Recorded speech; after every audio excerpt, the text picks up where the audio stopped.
Boker Tov, Shavua Tov.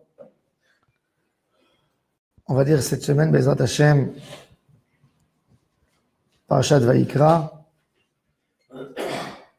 Vayikra el Moshe, Vayidaber elav Hashem. Vayikra, quand il est écrit dans la Torah, alors il est écrit Vayikra, le Vav, Yud, Kouf et Resh sont écrits avec des lettres normales. Et puis le Aleph de Vayikra, il est tout petit. Alors, dans les Mefarshim, il y a plusieurs explications pourquoi le Aleph est petit. Il y a une explication qui dit, comme la première étude des enfants, vous savez que quand un enfant a 3 ans, il commence à lire la Torah, 3, 4, 5 ans, il lit les versets de la Torah. Avec quel verset on commence? On ne commence pas par Bereshit bara Elohim. On commence par Vayikra. Pourquoi Vayikra? Parce que le Vayikra, c'est le livre de la pureté. Comment se purifier, etc. Donc, nos sages ont dit Yavo ou Tehorim, les enfants, les petits-enfants, que leur bouche, leurs lèvres sont si pures, ils n'ont jamais sali leur bouche avec des méchants mots, etc. Du Lashon Hara. Yavo ou Tehorim, Veitaraseku beteharot. Les enfants si purs vont venir et vont étudier la Torah qui est si pure. Donc, on commence par Vayikra. Donc, pour signifier que les enfants, ils commencent par Vayikra, on a un petit Aleph. Le petit Aleph. Le Aleph, c'est la sagesse, en fait. Alpha. Alpha, alpha, bêta. Comment tu dis? Quand quelqu'un, il est alphabétique ou inalphabétique? Tu dis toujours, justement, même dans toutes les nations, la signification d'un homme qui est instruit, c'est quoi? C'est alpha. Alpha, bêta. L'alphabet. Oui. Inalphabet ou alphabet. Alphabet, c'est quelqu'un qui a étudié alpha, ça veut dire ulpan. Même dans le mot en arabe, ça vient du mot alpan. Alpan, ça veut dire étudier. En hébreu aussi. Les aleph, chokhma. Aleph, c'est l'étude. Donc, on enseigne les enfants. Donc, le alpha, c'est l'enfant quand il est petit, il vient étudier. Mais mon Rav Zichrono Livracha a donné une autre explication sur le petit Aleph de Vayikra. Aleph, c'est la première lettre des 22 lettres de la Torah Kedosha. Mais le Aleph, dans les chiffres numériques, quand on fait la Gimatria, il signifie toujours Hakadosh Baruch Hu. Aleph, c'est Hashem Yitbarach, qui s'appelle Aloufo Shel Olam, le maître de l'univers, qui est comparé au chiffre 1. En od acher. Oui, la Gemara a dit que dans tous les langues latines, toujours le 1, ça vient de ou un, uno, una, one, qui veut dire en hébreu en. Il n'y a personne d'autre sauf lui. En. Oui. Même les goïms, dans le subconscient, ils sont attachés à Hashem Yitbarach. Quand quelqu'un il pense qu'il est éloigné d'Hachem, en réalité, il est très, très proche d'Hachem.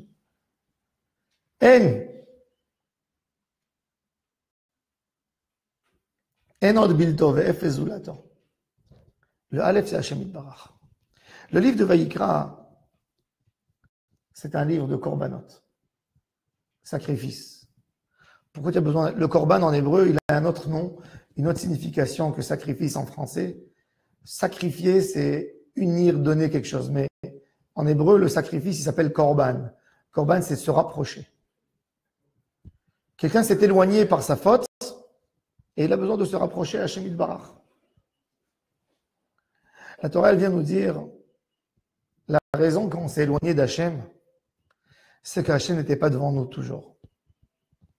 Shulchan Aruch, dans le deuxième halakha du Shulchan Aruch, le Rama Rabbi Moshe Isserlich.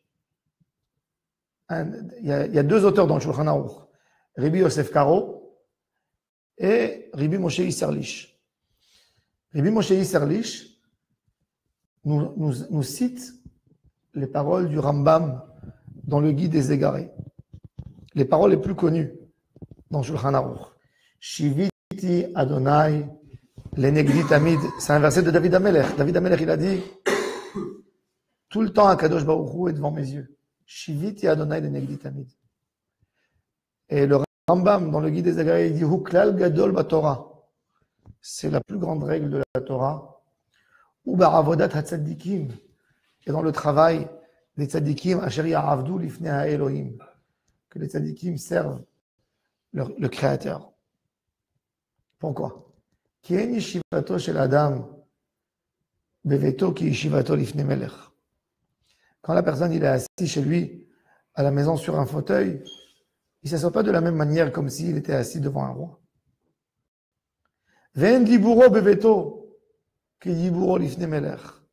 Quand il parle avec sa femme ou ses enfants, chez lui à la maison, il ne parle pas comme s'il était en train d'être devant un roi. Et le tahlil de tout, c'est de savoir que Kadosh Baruch Hu, il est avec toi quand tu es dans la douche, quand tu es aux toilettes, quand tu es dans ta chambre, je m'excuse, oui, partout, toujours. Hachem est là, mais il y a des choses que j'ai le droit de faire, il y a des choses que je n'ai pas le droit. Ce que j'ai le droit de faire, je le fais, ce que je n'ai pas le droit, je ne le fais pas. Et ça, c'est la base de tout. L'erreur de l'homme arrive quand il s'éloigne d'Hachem. Un homme ne fait pas d'erreur quand il est présent devant le grand roi. Un homme ne fait pas une erreur quand il est devant un grand tzaddik.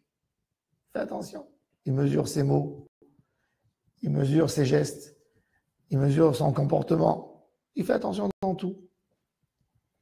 Donc la faute, quelque part, elle arrive quand? Elle arrive quand Kadosh Baruch Hu n'a pas sa vraie dimension devant toi, devant tes yeux. Le tahlil de tout, c'est qu'Akadosh Baruch Hu devient très grand devant nos yeux. Si Akadosh Baruch Hu, il n'était pas petit, le Aleph n'était pas petit, tu n'aurais pas besoin d'amener les sacrifices parce que tu n'aurais jamais fauté. C'est ce qu'on dit. C'est ça le inyan de Shiviti Hashem le Negdi Tamid. C'est pour ça qu'on te dit, Vaïkra, tu sais pourquoi tu as besoin d'amener toutes les corbanotes? Parce que le Aleph, Dieu était petit à tes yeux.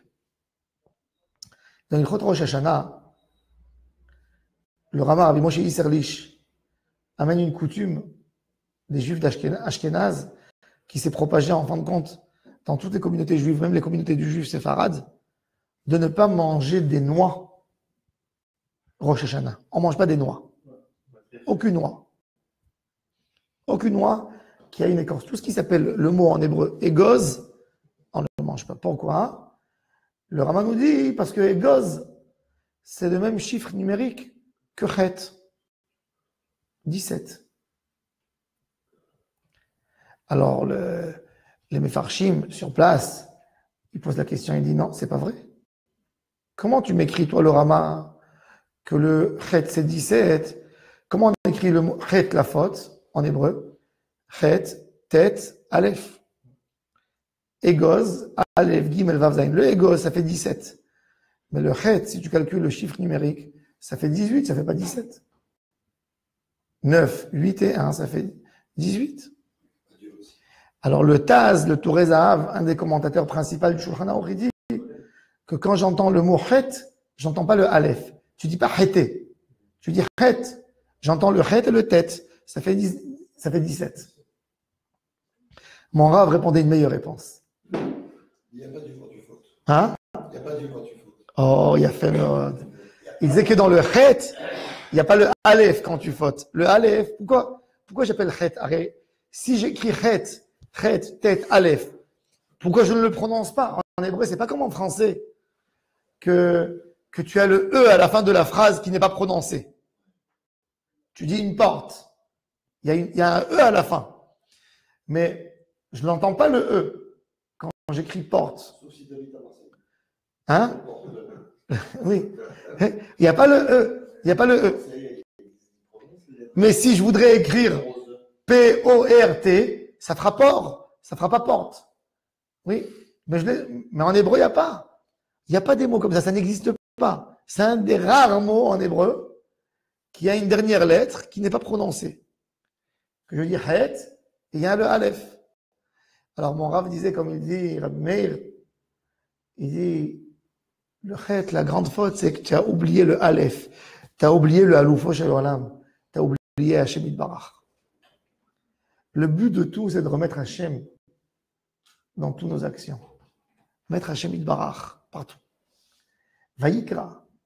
Akadosh Baruch Hu t'appelle, il te dit, regarde-moi, je suis là. Accorde-moi une petite importance.